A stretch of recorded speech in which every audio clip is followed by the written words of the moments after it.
Most of us can sense our society is really sick, and it grows sicker by the day.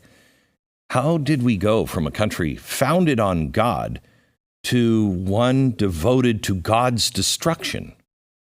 Abortions up until birth, drag queens stripping for children, murder sprees driven by progressive ideology, Joe Biden's office targeting and arresting Christians and ignoring those who murder Christians, all the while praising the trans ideology driven to kill them. I have a hard time explaining all of this. None of it is reasonable or rational. All right. So let's use the Sherlock Holmes means of deduction. What could it be? What if I told you all this insanity is not the result of wokeism that is out of control, but it is connected to an ancient paganistic evil? I know. Sounds crazy. Today, I have a guest that has discovered the blueprint to an age-old menace. As a charismatic minister, he has devoted himself to unveiling the invisible mysteries that dictate our lives. His latest revelation comes in the form of his 7th book, The Return of the Gods.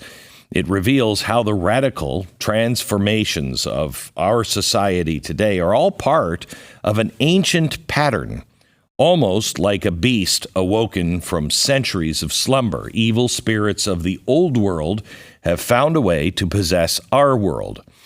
I hope you think all of this is nuts, and then you will give the time to listen to what he has to say. You will have an opinion one way or the other at the end of this. Our civilization celebrates the rise of evil every day. Shout and celebrate your abortion. Remember, the devil prowls around like a roaring lion, seeking someone to devour. He is the prince of this world, and he's always looking for new converts to help fight in his war against love and light, and to bring chaos and destruction.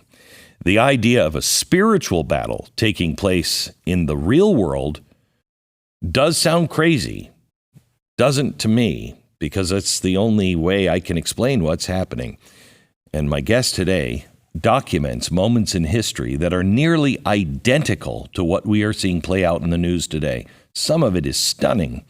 If we do nothing, we're just as guilty as the German Christians in Nazi Germany, who heard the trains pass their church, and all they did was sing louder to drown out the screams.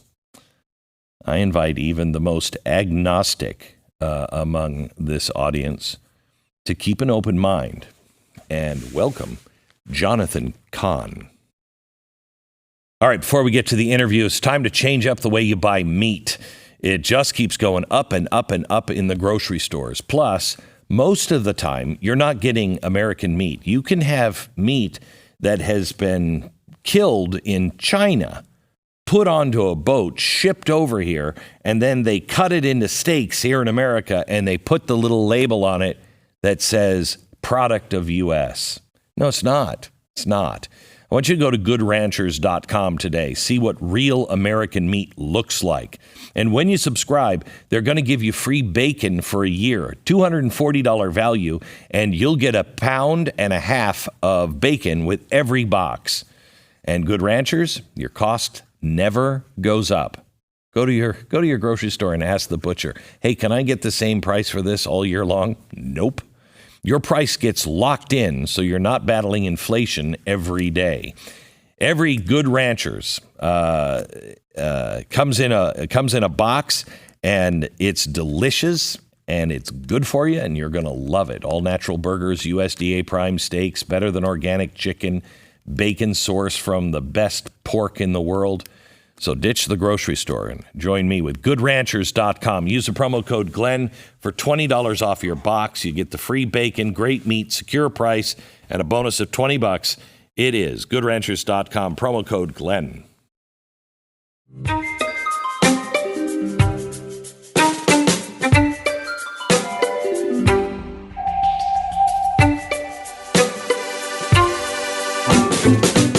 Jonathan, I've read your book. I think it's fantastic. I have been feeling this. I think a lot of people feel that we're not fighting flesh and blood, flesh and bone. We are fighting something else. It is almost like being possessed. You're talking to people, you can't reason with them. Yeah. There's nothing but hatred inside. And when we talked on the air, I just found so much truth in what you're saying, but I come from a place like you. Yeah. So I want to start our conversation with, let's lay down some terms and let's understand what we're really talking about here. Yeah. To the person who's not into ancient history or even God stuff. Yeah. Okay. So the word pagan, we hear it all the time, but what does it actually mean? Yeah, it actually comes from when the gospel was spreading through the Roman Empire. Those who were the most resistant lived in the hills, and pagan was linked to that. So what it really means is that which is outside of Judeo-Christian revelation culture. So it would be like somebody who's an infidel to Muslims? Yeah, but really, it's almost like everything else. Like when you look at culture before the word, before the Bible, everything outside of Israel and outside of Christianity, particularly the worship of gods or polytheism, pantheism. This is pretty much the rule. On planet Earth, this is what people do without the word. Right. So that's what it means. Yeah. So when you look at ancient gods, they become almost laughable because, Hercules. It just seems like a bunch of stuff that people made up. And I want to understand this. You're going to talk about 3 specific gods. I mean, I know the history, but I've never seen them as separate entities. Right. You've called them the Dark Trinity. Right. So is that like Father, Son, and Holy Ghost? They all make up one? And we're really talking about one evil entity? I would say there's an evil entity behind them. There is an enemy behind them, but they are three distinct major deities or gods or spirits. In fact, and the thing here's the thing, there's 2 realms. One is if you go back to the ancient world, everybody was worshiping gods. Doesn't matter where, Germany, Hawaii, doesn't matter. Everybody, which is kind of strange, But the Bible gives by the way, I was originally an atheist, so I can identify with anybody who's like that. The Bible says kind of a mystery here. It says that behind the gods, of the world, were entities, and the word it gives is in Hebrew is the word shedim. Shedim literally means destroyers, but it says they're worshiping that. So what it's saying is behind the gods. It's not saying the gods are like masks, behind, but there are spiritual things. You said at the beginning, and I say the same thing. There are people who are not even believers. They're liberal and whatever, and say, what's going on? This is not natural. This is not normal. And they're right. And there is something supernatural that is behind these things. And so the Bible's saying that behind the gods were spirits. They're entities, consciousness. The gods are a mask in that sense. The word got translated into Greek by the rabbis, and they translated the word shedim into daimonia. We get the word demonic from it. We get the word demon. It's a weird thing because the Greeks called many of their gods demons. I mean, they actually called them that. And when Paul in the New Testament, he says the pagan world is worshiping the daimonia or the spirits. So the first thing is that there's something real behind them, not that the mythology, but behind them. And so when you look at pagan culture or the culture outside of the Bible, it has the same signs of demonic possession. When the closer you got to the gods, like the oracles and the priests, the more they're shaking and trembling and channeling and foaming at the mouth. That's all over the world. So you even Western civilization was part of it, except for the Bible. So you have a culture that's given to the gods, given to the spirits. But then something happened. What happened was Jesus happened. So what we're going to talk about are the ancient rituals, but they've happened over and over again all over the world, right? Yes. The same things keep happening. Yes. So, I keep looking at the 1930s and 40s, And if I were, living at those times, I would have thought if some more of the signs had happened, I think the Lord's coming, because that is evil. Yes. Okay. Yeah. And I've never felt that way, except in retrospect. I didn't live in those times, but looking back, I think that was evil, and it was sweeping the world. Yeah. It's back. Yeah. Were they doing the same kind of stuff back then? There's a link between it. My father was born in Germany, so he got out, but barely. But he witnessed this takeover of the culture, and it goes to really the key is what Jesus said, and this is crucial because with Nazi Germany, with what's happening now, and that is he gives this parable, but this parable is crucial because it says that if a spirit leaves a man, talking about exorcism, leaves a man, but it goes around looking for a place, doesn't find it, says, I'm going to go back to the man. I'm going to go back to my house. Goes back to the house or the man, finds it swept, empty, clean, in order, goes back, gets 7 other spirits. They go back, it's a repossession. Jesus said the last state is worse than the first. And so, but he said, people say, okay, that's about a person. He says at the end, he says, so it will be with this generation. He's not talking about just a person. It can happen to a culture, it can happen to a civilization. And so the warning is that any nation or civilization, I'll talk about Western civilization, was basically exorcised of these things. When the gospel came in, it was basically a mass exorcism. The gods left, and that's why the West is so different. It's been so unique. It's been exorcised of that. But the warning is to America, to the world, that if it ever turns away from God, if it ever empties the house of God, it's not going to stay empty.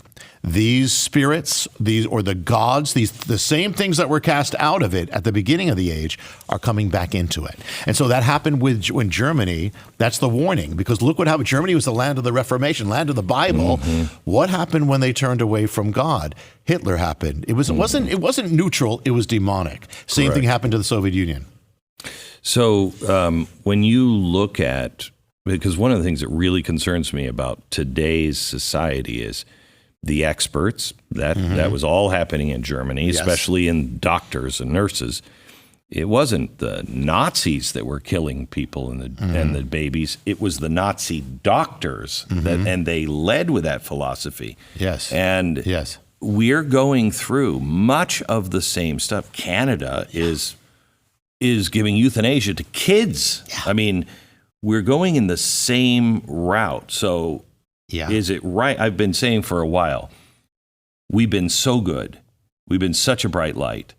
Yeah. But if we go bad, we're going to reach the dark levels of our highest levels of light. Yeah. Do you agree with that? Absolutely. It is now what was happening in, say, Germany, very dramatically, and others, is happening across the world. America is leading it, unfortunately. And the thing is, here's the thing about it, is that it's worse if you've known God. It's worse if you have been a light to the world, because then, what it's saying is it's going to be worse for the one who had known and got delivered and then got repossessed than the one who never got not delivered. In other words, what's coming is worse than what was in paganism. Right. Or put another way, the pagan world could produce a Caligula or a Nero.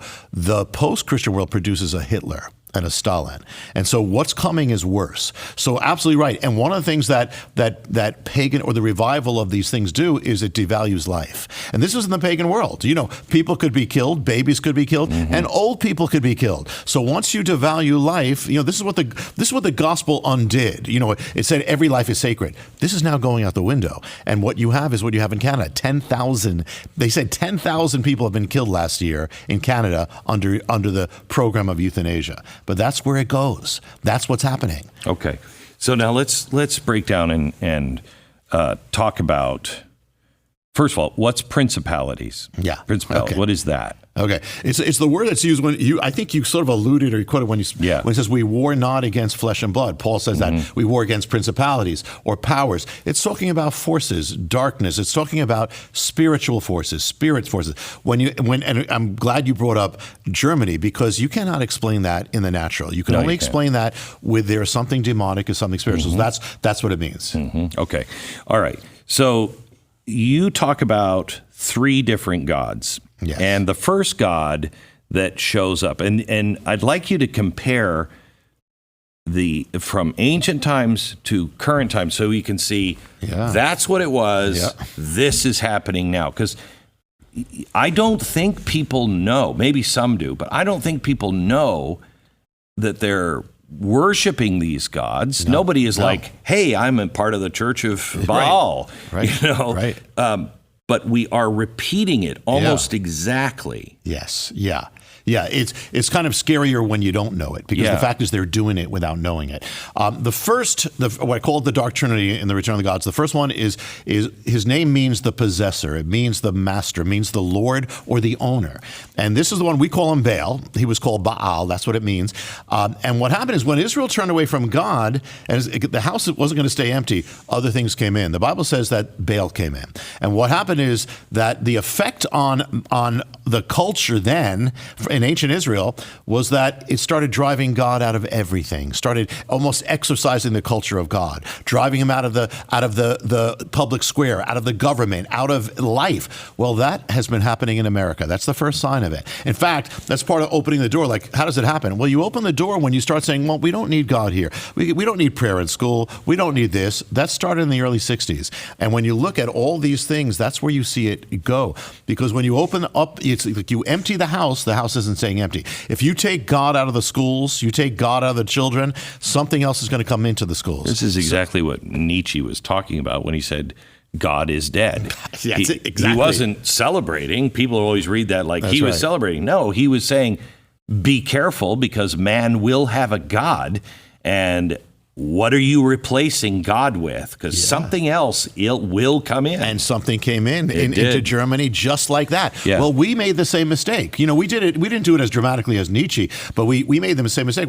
We'll take God here. Well, what happened is something came into our culture, and it's not staying empty. And so what came in is this. The first spirit is that. Baal is always the first. He's kind of like that, the spirit that comes in back and says, I'm going to get my friend. So this is the opening. Baal caused Israel to turn away from God. It's the principality that takes a culture that has known God, like ancient Israel, modern America, and converts it, or seeks to convert it, from a Judeo-Christian nation into a pagan nation. And that's exactly, if you want to look at what's been happening to America and much of the world, it's exactly that. It's a process of paganization, and it's a repossession. And the other thing it says he did, it says he caused Israel to forget God. Well, it's like there's an amnesia that has come on America. If we were in the 1950s, we would see that the teachers of this nation were leading our children into the Lord's Prayer. We can barely remember that, America. I mean, it's so foreign, but it has caused us not only to forget God, but it's caused us to forget we even knew God. We have a culture that barely even knows it ever knew it. And the other thing it says, it caused Israel to overturn the ways of God. So we have literally struck down the Ten Commandments, and just like Israel did. So what's been happening since the 60s, it hasn't stopped, a continual overturning of the ways of God, and until it leads to where we are now. But it's not just like that's kind of like the obvious ways, but there are deeper ways. For instance, wokeism and all these things we're dealing with right now. If you have monotheism, you have one truth. Everybody agrees it's one truth. If you have polytheism, paganism, you don't have one truth. You have many gods, many truths. And so you have your own unique personal truth. This is my authentic truth. If a man says, I'm not a man, I'm a cat, he's a cat. That's pagan. That's not progressive. That's paganism. There's no truth in it. Another one I brought out in the book is that the Bible says that when you turn away from God, you end up serving the works of your hands. And when Paul speaks about the pagan worship of idols, he uses interesting word. He uses a Greek word, techne. We get the word technology. So what is happening now, we turn away from God, we are actually serving our technology. We actually are glued to our technology. It's weird, because when I read that, I thought of everybody you ever see on technology, they've got their head bowed. Yes. And it's almost as if we are worshiping it, because you become that which you gaze upon. Yeah, and the word, it says with Israel, it says Baal was a god, but there were many forms of Baal. It says they had many Baals. The Baal means master, so you get mastered by anything, and so we are mastered by technology. We now have technology that's taking over our thoughts. We have artificial intelligence that is now a danger to us, and the Bible says the people become like what the idol they made. They become like it. Well, now we have a whole generation that's becoming less human. They're less able to interact. They're becoming more like the machine that they're on, and the machines are becoming more human. So even that, and one of the most I'd say blatant sign of Baal was, and you find it in Israel, you find it in the Bible, was a sign of a molten bull. A bronze bull was the sign of Baal all over. Well, could that appear in America? Well, if you go down to New York City, go down to where the Harbingers are, where I've talked about it, you go down, you'll see a massive bronze bull. They didn't know what they were doing, but this is a sign in the Bible of a nation that once knew God has turned away. I mean, from the golden calf to the bronze bull that has known God, turned away, is now given to the gods. And in fact, Baal was the god of their prosperity, and he's a bull. So what do we call our prosperity? We call it a bull market. We call it bullish, and that's where it all is. We didn't know what we're doing, but we did it. And you mentioned when we were talking before, is not only that, they actually erected the Arch of Baal in New York City, and they knew what they were doing in that one. Yeah, I think I was in New York City when they did that, and me too. And I thought, what? Who thought this was a good idea? Explain what happened. Yeah, they erected in Lower Manhattan, actually right at the financial district. They erected on the grounds of City Hall the ancient Arch of Baal, the god Baal, and I was there, wanted to witness it, and you actually had signs saying Arch of Baal. They had musicians playing the music of Baal. They unveiled it with a ceremony, and they had the leaders of New York praising this whole thing, praising the arch, and you said something that this is an arch, this is a doorway, it's a gateway, and a gateway, yeah, and New York is a gateway. It's the gateway of America. So you have the arch, you have the gateway of Baal at the gateway of America, a nation that has turned away from God. This is, I mean, you can't get more dramatic than that. And the other thing was, there was one other time it appeared in America, and that was in Washington. And the thing is, it was noteworthy because it appeared the very day that the hearings were on the Capitol Hill for Kavanaugh, and the issue was over abortion. They knew it. The whole issue was fighting over the offering of children. Baal was linked to that. So the Arch of Baal appears in Washington, right in front of the Capitol building where they're having the hearings. Right there, the sign which the battle is over the children being offered up, which was Baal. I mean, you can't make it up, and they didn't realize that. But there's spiritual. This is the thing. Saying it's not natural. There's something beyond natural going on. You work hard. You earn your money. And if you're like me, when you have to spend that money, I prefer to spend it on things that are made here in America. And it's not just patriotism. It's a quality thing. It's about caring for my neighbors. It's about making us strong enough so, God forbid, the supply chain breaks down again and we're not held hostage by the rest of the world. Things in America used to be made to last longer, work better. We set the standard for the rest of the world. Well, there are a few companies that I am proud to represent that I have partnered with to tell you about them that are bringing that quality back to America. And one of those companies is Grip 6. You're getting true American experience, products that you can count on. They've got belts and wallets and all kinds of stuff. When you buy their socks, you are supporting the American rancher.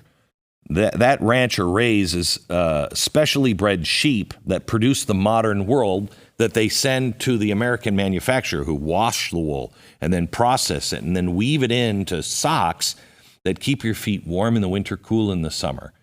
The American business owners who have accepted the risk that comes along with rebuilding our nation by doing business only in America. Check out grip6.com today. I think you're going to love it. grip6.com/Beck. grip6.com/Beck. Okay, so that's Baal. That's the first one. Yes. Then he lets in the next one, which is Moloch, right? Next one is Ashtoreth, which is the goddess. Okay. Yeah. Ishtar. Yep. Ishtar. Yep. Okay. Yeah.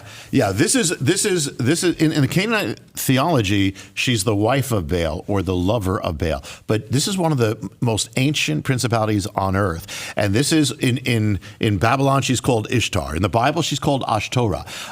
In Greece, she's called Aphrodite. And we think, okay, Venus, nice. There's nothing nice about this thing.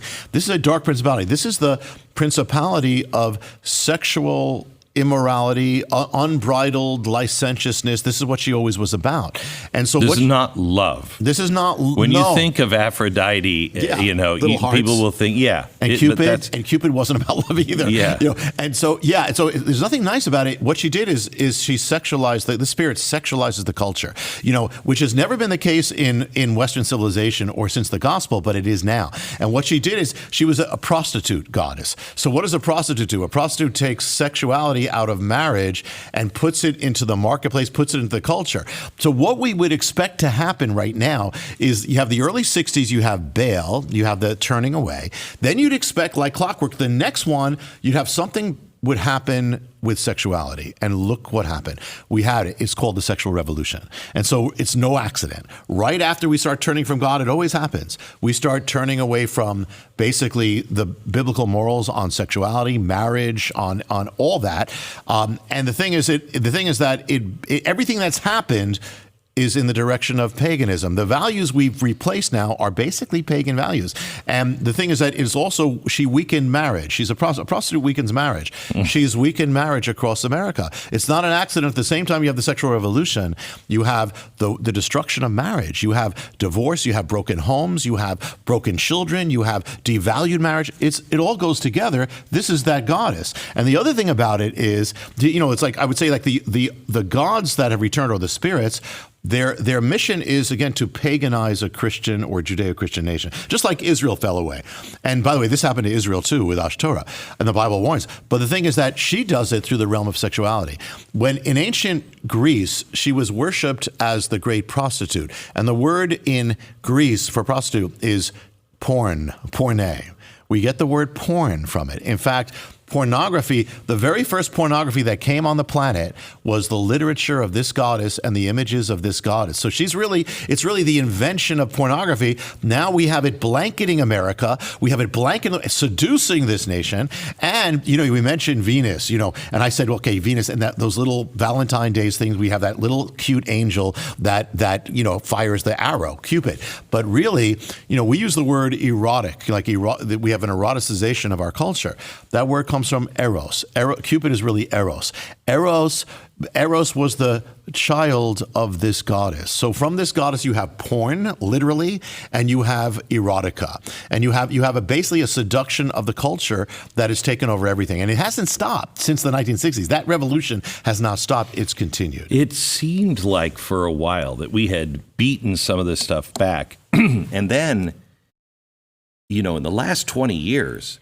There are things happening now that are completely unreasonable. If you're talking about gay marriage, well, it's about I love him and he loves me, yada, yada.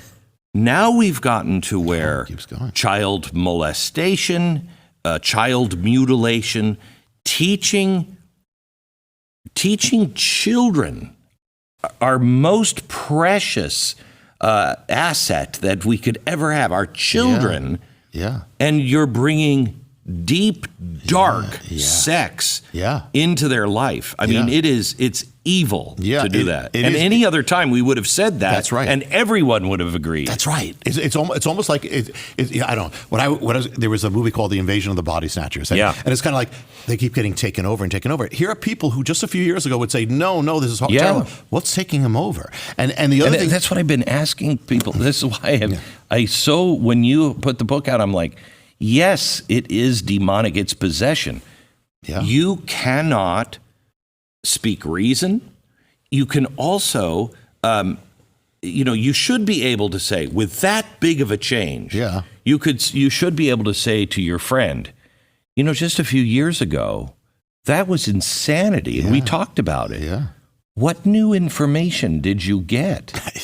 None. None, right. None. I say where's the new Mount Sinai? Where is it that all of a sudden it's okay? And people politicians who voted against these things just a little while back are now voting for it. What does that? And nobody can have an answer because it is a possession. And the other thing is that you mentioned is the spirits are always after the children, because if you can get the children, you get the nation. If you get the children, you have the future. And so the gods were always after to destroy the children, to sexualize the children. That goes back, And so the same way now you have this with the children, and that goes with the other one. Well, let me say one thing, Glenn, if I can. That is that another thing that came at the same time, I didn't mention this before, is that this goddess is also the goddess of the occult and of witchcraft and all these things. At the same time you have the sexual revolution, you have this revival of the occult all over. You have more witches in America now than we have Presbyterians in America now. And that is a sign of, that's also a pagan, basically it's paganism.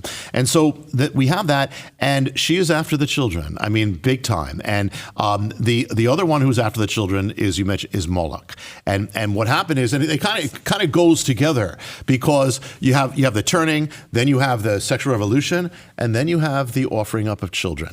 This is the God who caused Israel. When Israel turned away from God, they ended up offering their children on the altars of Moloch in the valley of Hinnom, filled with children being offered. I mean, how can anybody do this? But we're doing it. And just like clockwork, at the end of the 60s comes the next step. And this is where we're actually offering up our children. And the thing is that, Jesus said they come back worse. Well, this one, back in ancient Israel, they offered up thousands of their children. We've offered up over 64 million of our children. They come back worse. And the same way we're doing it, you mentioned rituals. The same way they did that back then, we're repeating it in abortion. It actually, I felt led to put in the book how the steps are actually being recreated. And for instance, one of the things is, why did they offer up their children back then? Because they were told, if you do that, you're going to be financially better off. You're going to be rewarded by the God. Your fields will be fertile. You're going to get fine. Well, why are women told to do that? Because if you have a baby, it's going to hurt your career. It's going to hurt your education. Same thing. The other thing is that which children were offered up more than any other back then? The poor. The children of the poor. The poor were actually, we have records of it. Who is offered up now more than any other? The children of the poor. And what they did back then is they played music to drown out the children, crying, doing this. Well, now we drown it out other ways. The horror of abortion. The radical feminists and leaders of abortion have actually talked about abortion as a sacrament. Yes. As a sacred right. Lately, especially lately, I mean, you have out, and everybody dismisses it, the Church of Satan.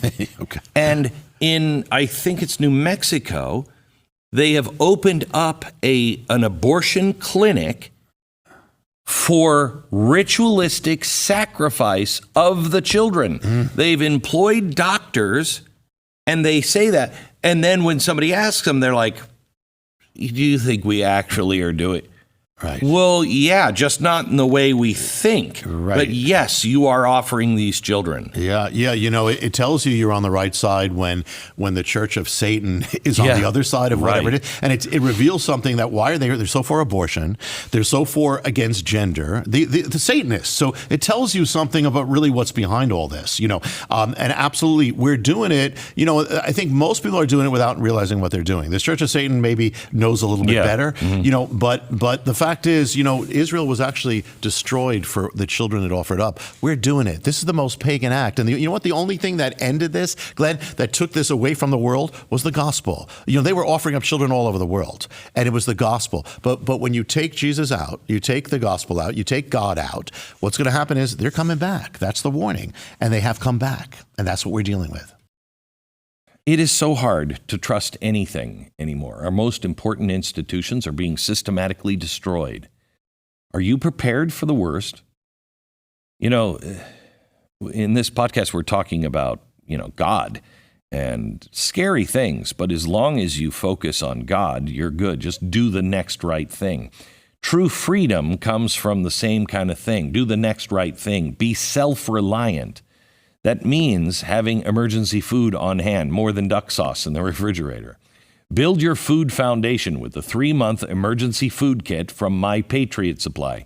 Each kit provides over 2,000 calories every day for strength and energy during tough times. You'll get breakfast, lunch, dinners, drinks, snacks. The food is delicious.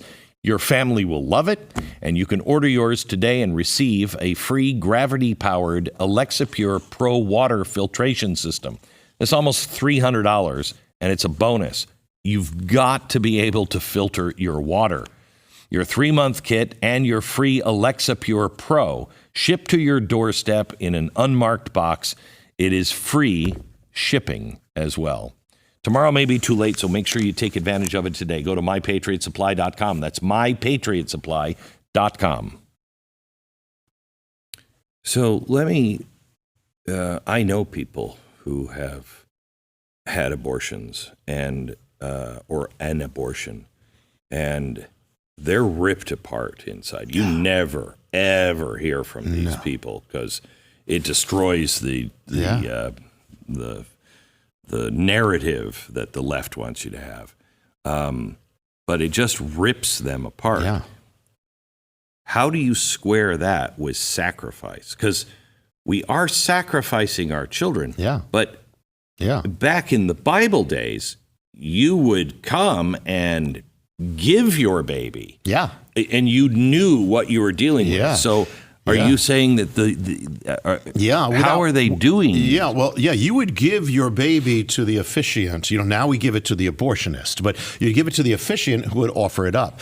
And sometimes parents themselves put their baby on the altar. The thing is, listen, this goes back to the whole thing. When the gods come back, they're not going to come back saying we're gods. They're not going to come back saying, hey, we want to destroy you like we destroyed these nations. We're not going to. They come back in the name of tolerance. They come back in the name of freedom. They come back, just as they did with, they did. So they're not going to say it, and we're not going to realize it. But all these things we're seeing, we're doing all these things without realizing it. So they're offering it up. They don't realize it. The name, and I started by saying the Hebrew name for these spirits are called the Shadim. It means the destroyers. They destroy. When you destroy your child, you're destroying your own life. You're destroying the fruit of your life. What could cause us to do that? They seek self-destruction of a nation, of children, of a culture. So, it's to their advantage that they don't say who they are.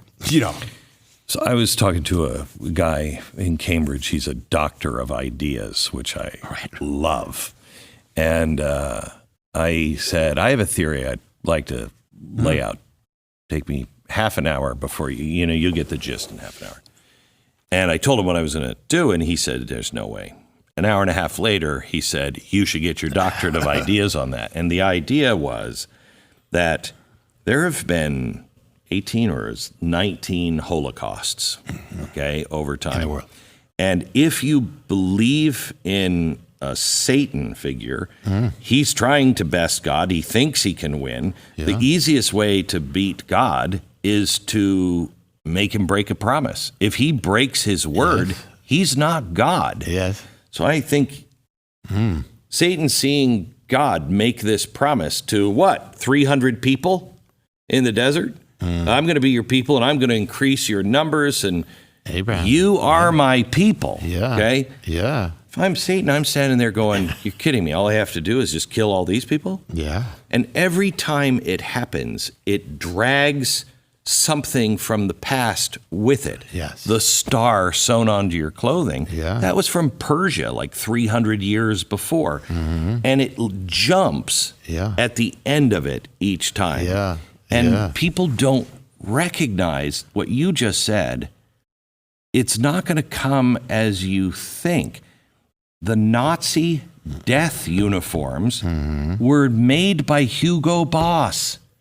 They were like our Marine uniform. They were beautiful and majestic, and nobody saw that as a bad thing. Now we see a guy in black boots and a red armband, and we're like, oh, He's not coming back that way this time, right? Yeah, and Hitler came in the name of secularism, but it was nothing secular about it. And what you just said to me, if I was an atheist or if I was a Martian, I came to the planet, and I saw how there's this satanic fury against this one people, the Jewish people, that would tell me something right away. Yeah. Because the Bible says it's going to happen. So you want to see the reality of evil, the reality of God, and the reality of evil or Satan. And and I understand, modern ears, saying, well, look, you cannot comprehend the Third Reich without Satan. And why was Hitler so obsessed with the Jewish people above all people? God says, you're my witnesses. The promise, you're my witnesses on earth. Well, destroy the witnesses, then you don't have God. And he said, I'm going to bring you back to the land. Well, that happened right after the Holocaust. So even though we tried to stop it, this is one of the big things. And I totally agree. There is a link from the time of Abraham to that. Big time. It is. It's because real. It has to be. When people don't like to think about Satan, they think that's old-fashioned or whatever. The belief in the Christian values going down in America, according to the latest, but the belief in Satan is going up. Yeah. How do you do that? How do you not have God and you have Satan? Satan means in Hebrew Satan, the one who comes against. You got to have that. But Satan really proves God without trying to. And the fact that of all the people on earth, why this little people who gave the world the Bible, who gave the world Jesus, why is there a fury against them? Why to wipe them out? And look at the people who are so angry. It is the source of real violent anti-Semitism again. Yeah. And it goes together because the same people who are anti-Semitic, generally, not all the time, but in the West, they are also against God, and they're also against the standards of God. And what we are watching right now, I'm saying, Glenn, this is why I felt I had to write it now, because we're all dealing with this now. It's happening. It's almost like we're in a movie, and we're saying, well, what am I, the last person? Why is everybody going crazy? But there is a reason. There is a reason. Even right now, we're focusing on, and you mentioned with children and mutilation, we're focusing on the destruction of gender. We never think we'd get there. To actually say, if I say there's male and female, that's now controversial. If I say a man and a woman is controversial, how could that be? Well, actually, one of the three, the enchantress, is also called in the book the transformer. And this is so important because this is really behind everything here. And that is, she said in an ancient inscription, she says, I am a woman, I am a man. One of her hymns says, Ishtar, Inanna, you have the power to turn a man into a woman, turn a woman into a man. So here is the principality of the sexual revolution.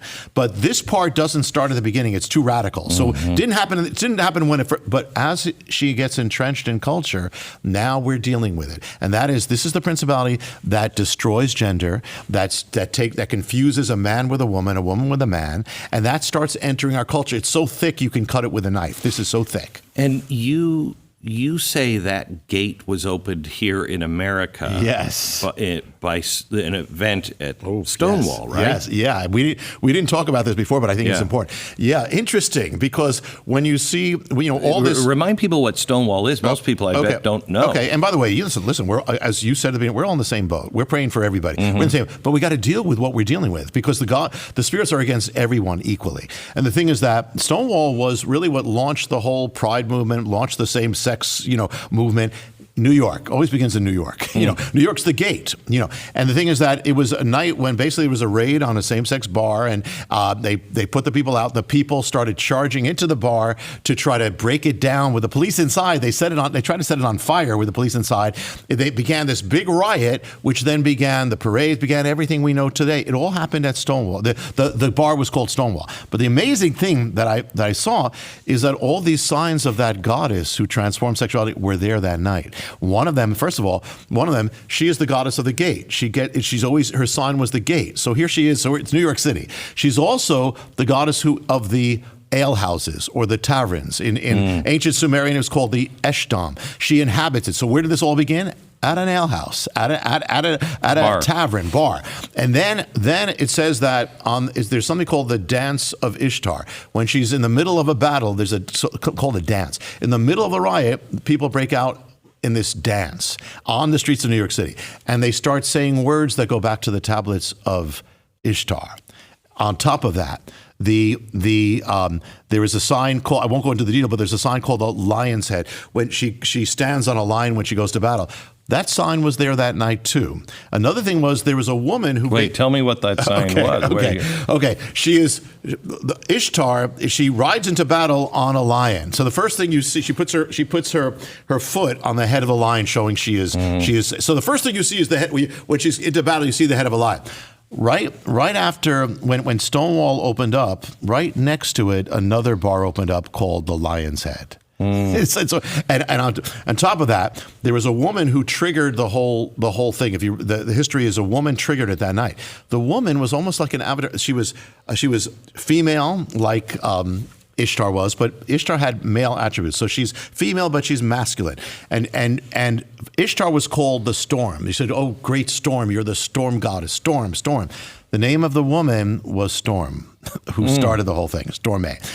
The other thing is that there's an ancient, the Epic of Gilgamesh talks about Ishtar, ancient Babylonian Sumerian writing. And it says, "You, Ishtar, are the stone that breaks the stone wall." Literally, the stone wall. And they were trying to break it. And that opened the whole thing, break down this wall. And the other thing is that it happened also at the exact time in the ancient pagan calendar linked to Ishtar, under the weekend of the full moon, of the summer solstice. I mean, there's a whole thing. But the whole thing, it all manifested that night. This is not natural. We're dealing with supernatural. And it leads to the gay pride parades. Yeah. It starts there. That's right. And then travels the whole world. That's right. Yeah. And tell me the connection between the parade and the name. Yeah, I'm going to share something that I don't think I've ever even shared. But the first part, when I looked in the ancient tablets, Ishtar is the goddess of parades. It says she causes men to parade through the city streets dressed as women, women to parade as men. Her parades were filled with color and with the bending of sexuality, gender, and licentiousness. So she is the goddess of parades, number one. So it starts there. But also, in Babylon, this is what I haven't shared, there was a gate called the Ishtar Gate, and all the processions started with Ishtar's Gate. So all these processions, as you said, the parades throughout the entire world started in New York City at that bar. The Ishtar Gate had two arches. That bar has two arches. One arch is bigger, the other is smaller. Same thing with Stonewall. They're all the brick arches. It's mimicking the Arch of Ishtar. I'm not saying anybody knew it, but all the parades started there. And on top of it, there was one time of the year that this goddess or principality possessed the culture. They had all the parades, processions. And I looked for this, Glenn, I had to look at the early writings of the first Christians because it was still happening. We have a short-term memory. And it says, we don't realize, actually, there used to be parades and they disappeared with the gospel coming in. And the thing is that when I looked in the writings of St. Jerome, he identifies it, the month of the month of the festivals, is the month he called in Latin Iunium. We get the word June from it. June was the month of the goddess, and she's the goddess of pride. It's the pride month from ancient times. And so this is the month of the processions. And not only that, Jesus said the spirits go back to the house that they possessed. Well, she possessed June. So now she has repossessed it. And so this month of June. Because that month of June is Pride Month. Pride Month is the month of celebrating. And it used to be Gay Pride. Yeah. And now they don't even say that. Yeah. And now it's just Pride. Yeah. Right. She was not Gay Pride. She was Pride. She was the goddess of pride, and she's the goddess of altering sexuality. And through the parades and processions and the month, she possessed a culture, drew the culture into it, and that's exactly what's happening. Glenn, it's not. We're saying this is not natural. Is that America celebrates one day to celebrate its birth. One day. We celebrate an entire month. So do nations around the world, more than their own birthdays. We have this. We have never done anything like this before. We've never celebrated sexuality. It's not natural. This is a revival of this is what happens when the gods come back. This is what happens when the spirits come back. This is not some general thing. This is very specific. It's very absolute. And the other thing is that not only that, but there was a sign that was associated with this principality. In the ancient writing, it says Manzat Ishtar, which means, translation, rainbow Ishtar. She was the goddess of the rainbow. It says that her eyes were rainbow eyes. It's in one of her myths. It says she wages war by stretching across the sky as a rainbow. She uses the rainbow to wage war. She uses the rainbow actually to exact vengeance. There's a very dark thing behind the rainbow. The rainbow belongs to God. I mean, that's the first thing. But one of the things about this principality, it says she steals things from other gods and makes it her own. She literally has taken the sign of God, and now it's in the face of God. We're putting his sign of mercy in the face of God. What is that? I mean, that's a dangerous thing, that, from what I can see. And it's also not natural how the rainbow has spread across our culture. I mean, it's on children's cereal boxes. It's on American embassies. We never flew flags about anything else, but we're doing it. It's not natural. So this all goes back to the goddess. The idea that your home could be stolen is ridiculous. I mean, doesn't it really? I mean, you're stealing your phone, your car, I got it. How are you stealing my house? Here's a guy who did it. Listen. Nobody thinks that I can take their house and borrow against the house. No, I have title insurance for that. No, it's in my name, or he would have to get some special document. They would call me. Nobody's calling you. After I've stolen the title, borrowed against it, or sold the property, or done whatever I've done with it, it's 60 to 90 days to even figure out that they're the victim of this crime. By that point, you start getting foreclosure notices, and you realize you've got 4 mortgages on your house. Not only that, you don't even own your home anymore. It's not even in your name. Home title fraud is growing 2.5 times faster than credit card fraud. You could be a victim right now and not even know it. Here's how to protect yourself.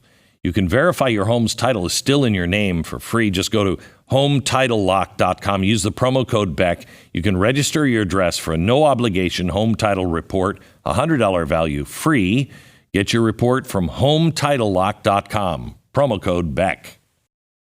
I look at God as my dad. I'm just the perfect dad. And I know as a dad, if one of my kids is going bad, I don't want my other kid to bash and destroy that kid. Right. I want that kid, help me bring my kid back. That's right. Right? That's right. So this is why I think it's so important to say, we're fighting principalities. Yeah. We are fighting evil. We're not fighting the people. No. Because people they've just lost their mind. Yeah, we're all in the same boat. Yes. Paul, when he speaks to the early church, he says, "Listen, such were some of you. You were doing this, you were doing that, you were doing that." We're all in the same boat. But if we don't speak truth, we got to speak truth in love. If we don't speak truth, we are not going to win them. We're not going to be able to save anybody. That's just as bad. If somebody is dying of something and we don't say something, we're accountable to that. The other thing is that this goddess, it says she grinds away the masculinity of men. Okay.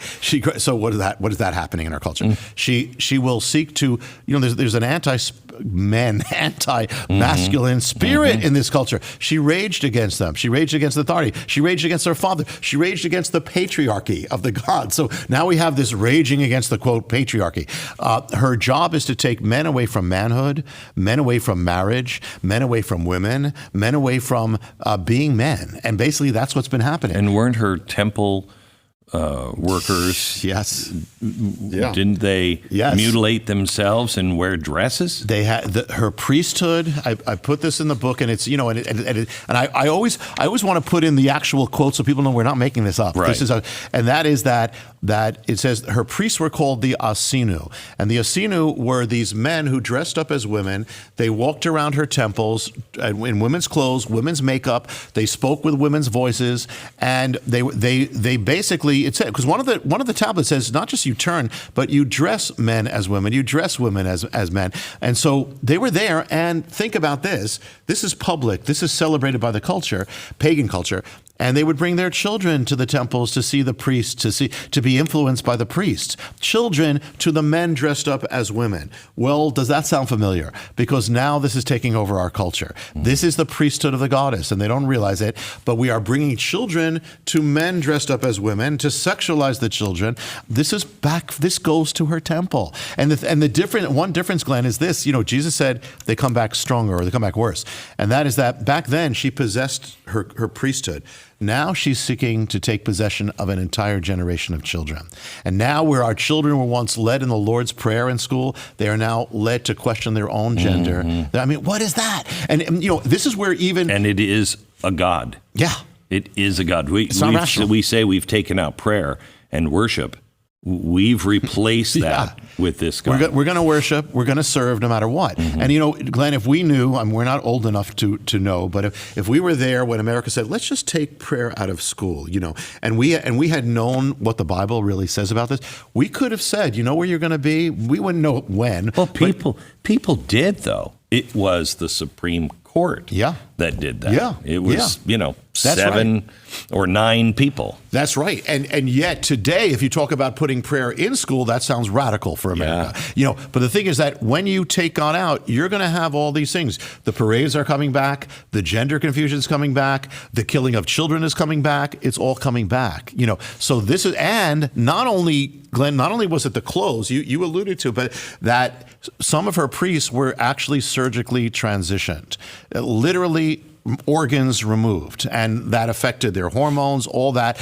These were her priests. And the thing is that I found one ancient inscription where the priests are dancing. It's actually men who are transitioned are dancing before the goddess with scalpels. And they're basically, it's like they're celebrating their transition. I mean, and now we're trying to do it to children. And even non-believers are saying, what would possess an adult to do this to a child?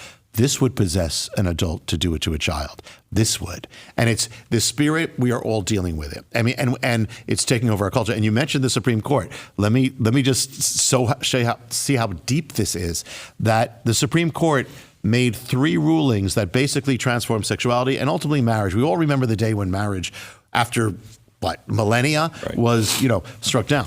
Well, all of these decisions, the first one took place in 2003, the last one in 2015, marriage. And the 3 of them, the first one took place in the month of June, month of the goddess, took place in the last days of June. That's particularly her time, the time of the summer solstice. The first one took place on June 26th. The second one in 2012 struck down the Defense of Marriage Act. That took place end of June, last days of June, days of the goddess, summer solstice, and June 26th, the exact same day. The last one, marriage, when it was struck down, as we know it, last days of June, summer solstice, June 26th, same exact day. The Supreme Court is not looking at the Babylonian calendar, and they're not saying, you know what, let's do it this way. That tells you how deep this is. Well, they do release everything in June. But Many to be things. June 26th. Exact day. Yeah, exact day. And here's the other thing, Glenn. We all remember, on that day, that night, the president lit up the White House in the colors of the rainbow. Okay, now the rainbow is the sign of the goddess. It's kind of like giving America, we're giving America to that. But that was the day. That day on the ancient calendar of Babylon and the Bible, it was the 10th day of Tammuz. Tammuz is the month of the goddess. And by the way, it was one of her lovers who she destroyed, is Tammuz. But that's the month it happened. And so, and I looked at the ancient Babylonian calendar, it said, the 10th of Tammuz is appointed to cast a spell to cause a man to love a man. That was the day the Supreme Court changed marriage, on the day. And they don't know about the calendar, and they're not looking at that. That was the day, but it's like clockwork. Okay, spend 2 or 3 minutes on Moloch, because we touched on him, but he's the final one, the destroyer. Yeah, he's the final one in his entrance, But right now, what I would say is, and notice what the culture is focusing on: abortion, the war over abortion, over children, and this war over gender. It's all the same thing. And it's all sacrificing children. Yeah, either way. And back then, the children were sexualized in the same way. They were abused. It wasn't safe to be a child when the gods are leading. Well, I will tell you that, I think you could go even further than this. What we're doing on the border, we are turning a blind eye to sex slavery with children in unbelievable numbers. Unbelievable numbers. Yeah. And you notice it all goes together. They're at the same time, the culture is beginning to start to try to to normalize pedophilia. It's beginning, but that's what happens when you destroy marriage. That there's no more protection, and that's what happens when you go back to paganism, because the children were sexualized, the children were made into prostitutes. Back then, children were confused, children were mutilated. It's all happening. I'll tell you something that I don't say, if it's okay, Glenn. Not often. When I was working on the book, that's linked to Moloch. When I was working on the book, and I didn't tell anybody, and I'm a pastor, and I have associate pastors. And one of them, who never, ever would talk to me like this, he said, Jonathan, he says, I was woken up in the morning and I had this, like, a vision. I was like shaking. I had a word for you. And he said, I don't know what it means, but I knew it was for you. So he tells me, I said, what was it? He said, I saw you bringing forth a word, and all in front of you were all these altars of these gods, all these altars of the gods. As you brought forth the word, the altars started breaking apart. It's actually from the Bible. Breaking apart. And these spirits started coming out of them. And I said, I don't know what this is. And so I said, okay, I know what this is. I'm working on this book. It's the Return of the Gods, all that, the altars. By the way, I want to say something about that, Glenn. But the altars, all the gods had altars. So talk about the greatest altar we have right now is that of abortion. Where we actually, 60 million, that's a big altar. So, because the gods always demand blood or destruction, shedim. And so the altars are all there. But I'll tell you something that happened. So I finished the book. I finished the book on June 24th. Okay. June 24th, the altar began to break. That was the date that the Supreme Court overturned Roe versus Wade. Wow. When you bring forth the word. So the thing is, and to me, I take this as I know, listen, we know that's not the end of abortion, but we know it's major. And that is that we've already saved, I think, like 60,000 children per year, But the thing is that in the Bible, when you had revival, because we're praying for revival. I mean, without revival, America's lost. But in the same with Israel, what happened to Israel. But the thing is, the sign of revival wasn't a gospel crusade tent. It was the altar. They broke the altars of the gods. They literally broke the altars. And so this is a sign, I believe, from God of encouragement to us that, listen, the gods do not have the last word. God has the last word. And there can be revival, but we have to pray. We have to fast. Like when I was on the program with you, and I was so blessed, I never heard anybody do this, calling for national prayer and fasting for exorcism, not just for a person. It says these things. Let's pray. I was like, when I'm writing this, why don't we pray for the release of America, exorcism of America, for the Spirit to come in. So there is hope. I always bring hope. I'll tell you, I talked to a Catholic priest who is an exorcist, and he said, I talked to him a little bit about your book, and he said, it's what's happening. He said, I do this for a living. And he said, what I see one-on-one is happening throughout society.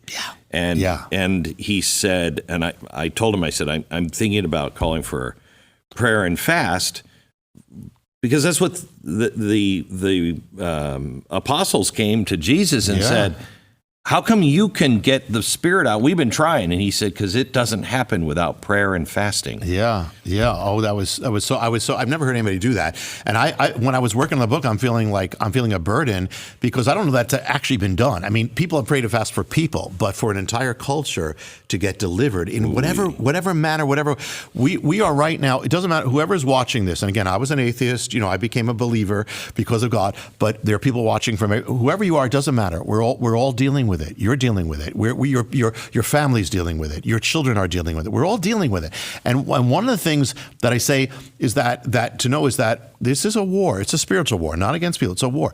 But, remember that when the gods were driven out, or the spirits were driven out of Western civilization, it was by believers. I mean, it was the gospel, it was the word, it was the power of God, and it was Christians. As that came out, that's what happened. So they've come back with a vendetta. They're targeting Christians, the gods, the spirits, because they want to get, as they were cast out, they want believers to be cast out of the society. As the word drove them out, they want the word out. As their worship was kind of ended, they want the worship, religious freedom to end in America. So we're in a battle. Another thing about it is that the ones of Rome that really defeated the gods or the spirits? It was the children. Because back then it was the children who came to the gospel. The older generation was steeped in paganism. It was the children. So now they're seeking to get the children to cast God out, to exorcise God from the culture. So we're dealing with a real battle. But I want to, and the other thing is, I want to encourage everybody. But one thing is that when the gods come in first, or the spirits, they always come in the name of tolerance, openness, do your own thing. Everybody, that's how it was in the 60s. But that's only a strategy to get in the door of a Christian civilization. So they did. But once they start, get a foothold, once they do, then all tolerance goes out the window. It turns from tolerant culture to a cancel culture. Correct. And so it's every knee shall bow. Remember when Baal took over the culture of Israel under Ahab and Jezebel, it was every knee shall bow and every tongue will confess. And all of a sudden, believers are now a counterculture.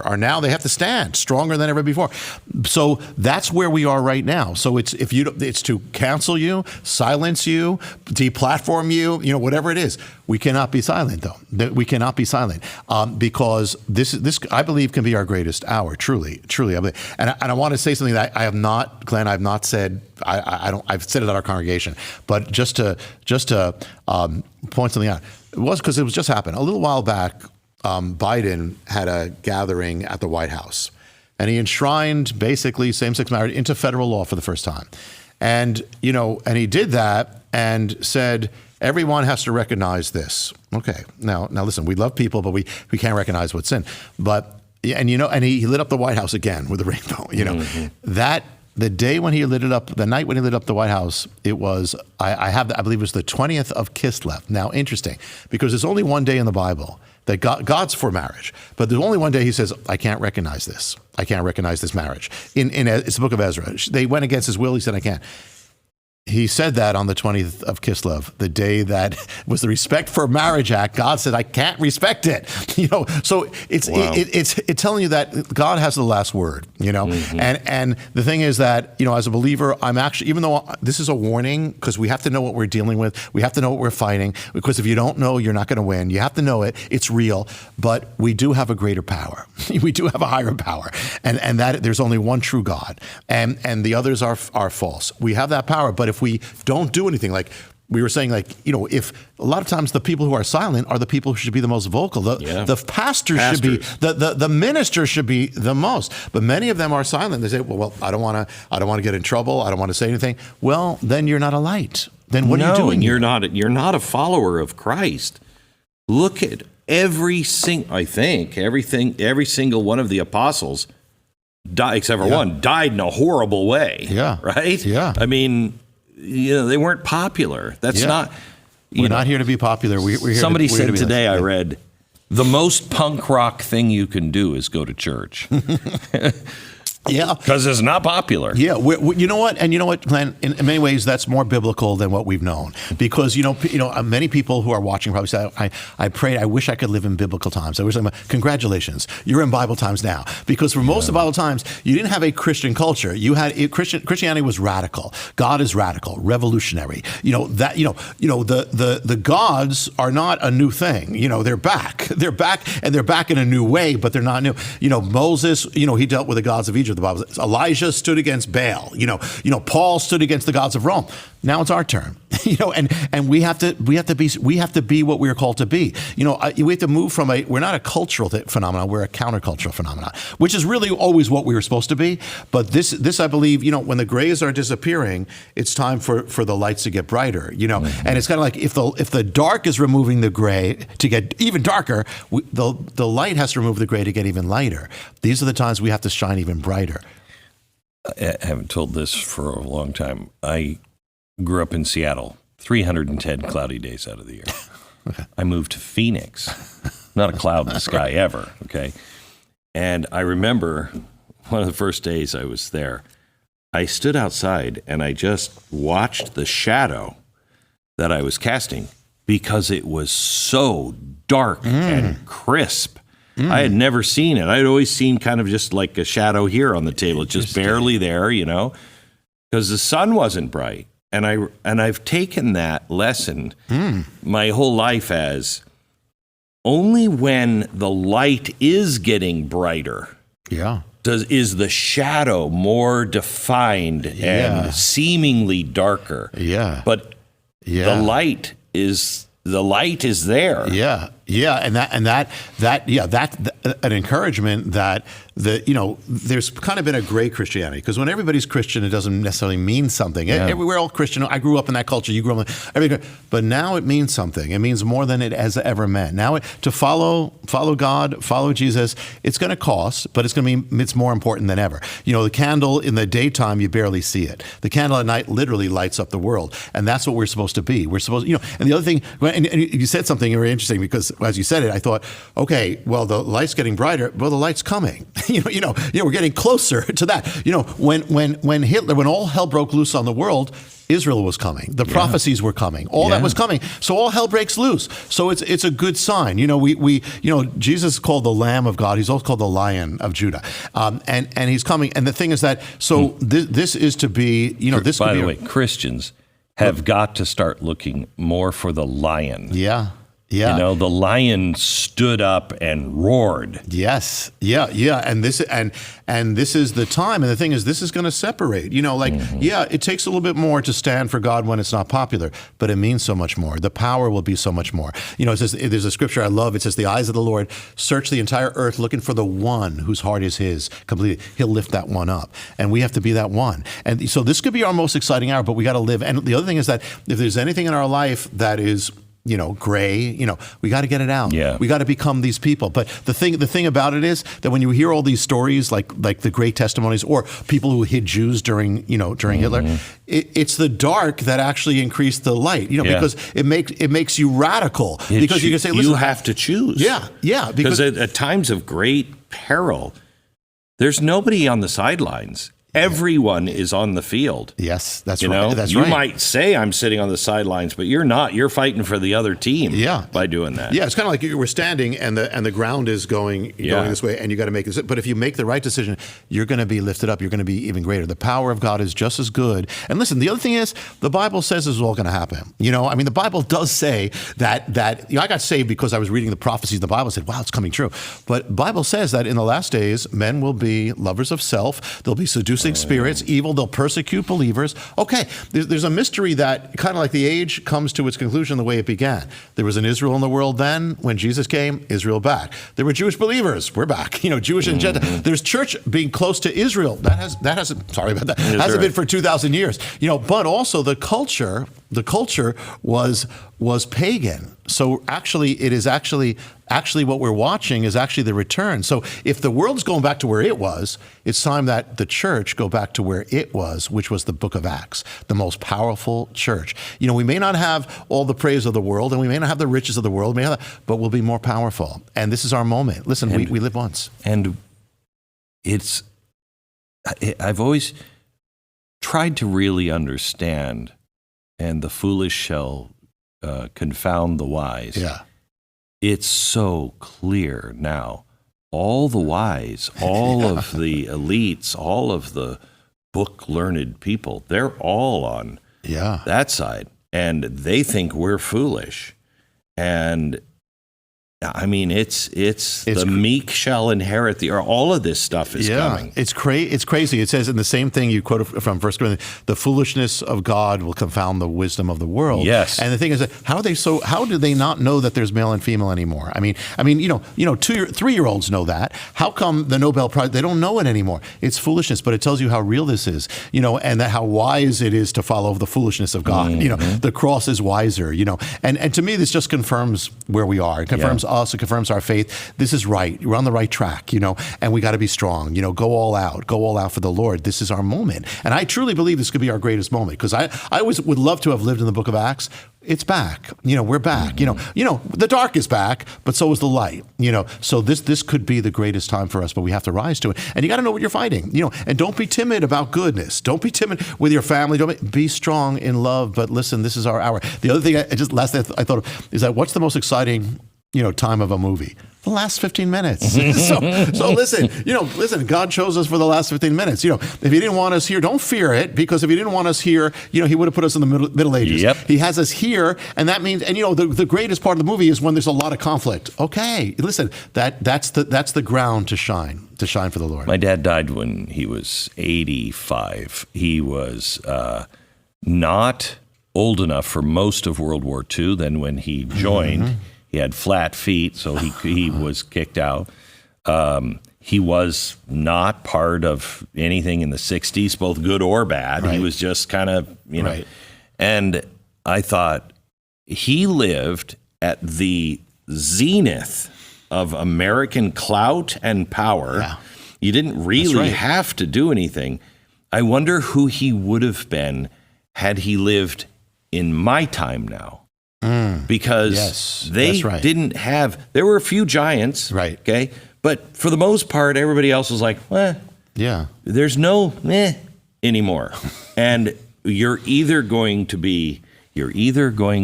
give your grandchildren the greatest gift when they stand up and talk about history, that when those times came, my grandparents stood and did this, or when they're in history class, they're not going to want to say anything.